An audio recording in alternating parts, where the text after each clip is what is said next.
Hello बच्चों, नमस्ते। स्वागत है आप सभी का आपके अपने YouTube channel Mahesh Sharma maths classes पर। आज हम पढ़ेंगे कार्यपत्रक 26। और कार्यपत्रक 26 में हम व्याकरण के अंदर क्या देखेंगे कि वाक्यों में क्रिया और काल को पढ़कर समझ कर लिख पाना। कि एक तो हम क्रिया के बारे में और काल के बारे में देखेंगे। तो चलो बिना देरी किए हुए शुरू करते हैं। आज का पहला प्रश्न कि सही विकल्प पर सही का निशान लगाइए। जैसे रमा खाना बना रही है, तो रमा खाना बना रही है यानी अभी बना रही है, बना नहीं है ना, तो कौन सा हो गया? वर्तमान काल। काल होते तीन, एक वर्तमान काल, एक भविष्यत काल और एक भूतकाल। वर्तमान काल तो जो अभी चल रहा है उसे बोलते हैं वर्तमान काल। जो आगे होगा यानी आज के बाद में या अब के बाद में जो होगा उसे क्या बोलते हैं? भविष्यत काल। और जो पहले हो चुका है उसे बोलते हैं भूतकाल। दूसरा एक कुत्ता भौंक रहा है यानी अभी तो भौंक रहा है और भौंक रहा है अभी, तो इसका मतलब वर्तमान काल। पक्षी आकाश में उड़ रहे हैं यानी अभी उड़ रहे हैं, तो इसे क्या बोलेंगे? वर्तमान काल। उसके बाद चित्रकार चित्र बनाएगा यानी अभी बना नहीं रहा है ना, पहले बनाया है, ये क्या बोल रहे हैं कि चित्रकार चित्र बनाएगा, तो बनाएगा तो क्या हो गया? भविष्यत काल। उसके बाद में बादल गरज रहे थे यानी अभी तो नहीं गरज रहे थे, पहले गरज रहे थे, और गरज रहे थे तो हम क्या बोलेंगे? भूतकाल। उसके बाद दूसरा है कि दिए गए वाक्यों में क्रिया को रेखांकित करके उनका काल बताइए। कि क्रिया को रेखांकित करके उनका काल बताना है। जैसे कि अंजू पढ़ रही है, तो इसमें क्रिया क्या है? रही। और क्रिया को रेखांकित कर दिया और उसमें काल बताना है, तो पढ़ रही है यानी अभी पढ़ रही है, तो कौन सा काल हो गया? वर्तमान काल। उसके बाद में तेज आंधी आई थी, कि तेज आंधी आई थी।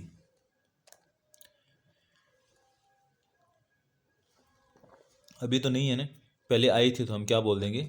भूतकाल। अभी नहीं आ रही है। पिताजी पत्र लिखेंगे यानी अभी तो नहीं लिख रहे, बाद में लिखेंगे, तो हम इसे क्या बोल देंगे? भविष्यत काल। भविष्यत काल। उसके बाद में कल तुम आ जाना यानी कब की बात हो रही है? कल की। कल तुम आ जाना यानी भविष्य की बात हो रही है, तो कौन सा काल हो गया? भविष्यत काल। उसके बाद में कि हम शाम को बाजार जाएंगे, ये भी किसकी बात हो रही है? भविष्यत काल की, कि अभी नहीं गए हैं, शाम को जाएंगे। तीसरा क्वेश्चन है कि क्रिया का उचित रूप लिखकर वाक्यों को पूरा कीजिए। कि क्रिया का उचित रूप लिखना है और वाक्य को पूरा करना है या खालिस्तान है वो भरना है। जैसे ये पहला कर रखा है कि मोहन हॉकी खेल रहा है, खेलना से क्या बनाए? रहा है, क्योंकि वर्तमान काल में करना था। अब ये है कि सब छात्राएं घर चली, हमें क्या है कि जाना से हमें क्या बनाना है? भूतकाल क्रिया। और भूतकाल यानी जो पीछे घटित हो चुका है, तो हम क्या लिखेंगे? सब छात्राएं घर चली गई। और अगर ये वो हम भविष्यत काल की बात करते हैं तो हम बोलते हैं कि सब छात्राएं घर चली जाएंगी। ठीक है, ऐसे ही है कि मैं कल दिल्ली जाना भविष्यत काल, तो जाऊंगा, मैं कल दिल्ली जाऊंगा। और अगर मैं बात करता भूतकाल की या भविष्य की जगह, तो हम क्या बोलते हैं कि मैं कल दिल्ली गया था। ठीक है, ऐसे एक सुधा ने झूठ बोलना से क्या बनाना है? भूतकाल का, यानी पहले सुधा ने झूठ बोला था यानी भूतकाल। और अगर बात करते हैं भविष्यत काल की, तो हम क्या बोलते हैं कि सुधा झूठ बोलेगी। उसके बाद में हम विद्यालय जाना से वर्तमान काल में हम विद्यालय जा रहे हैं यानी अभी जा रहे हैं, तो ये बात हो रही है वर्तमान काल की। और अगर भविष्यत काल की बात करते हो तो हम क्या बोलते हैं कि हम विद्यालय जाएंगे। और भूतकाल की बात करते हैं तो हम विद्यालय गए थे। चौथा क्वेश्चन है कि नीचे लिखे वाक्यों के समान उनका काल लिखिए। उनके सामने काल लिखना है। कि सलीम खाना खाएगा, तो भविष्यत काल की। सुमन अनीता से बात कर रही है, अभी बात खत्म नहीं हुई, चल रही है, तो वर्तमान काल।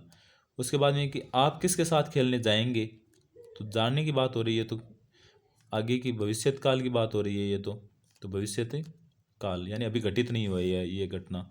उसके बाद में कि बारिश होने की संभावना है, संभावना है, तो ये किसकी बात हो रही है? भविष्यत काल की। संभावना हमेशा भविष्य काल की व्यक्त की जाती है। उसके बाद में कि मुझसे भूल हो गई, अब भूल तो पहले हो गई, तो ये कब की बात हो रही है? भूतकाल की, जो बीत गया है यानी भूल तो हो चुकी। और मुंशी प्रेमचंद जी ने कई किताबें लिखी, तो अब थोड़ी लिख रहे हैं, वो तो पहले लिख दी, तो ये कब की बात हो रही है? भूतकाल की। ये था अपना कार्यपत्रक 26। आप सबको कैसा लगा ज़रूर बताना। लाइक शेयर और सब्सक्राइब करना ना भूलना। Thank you.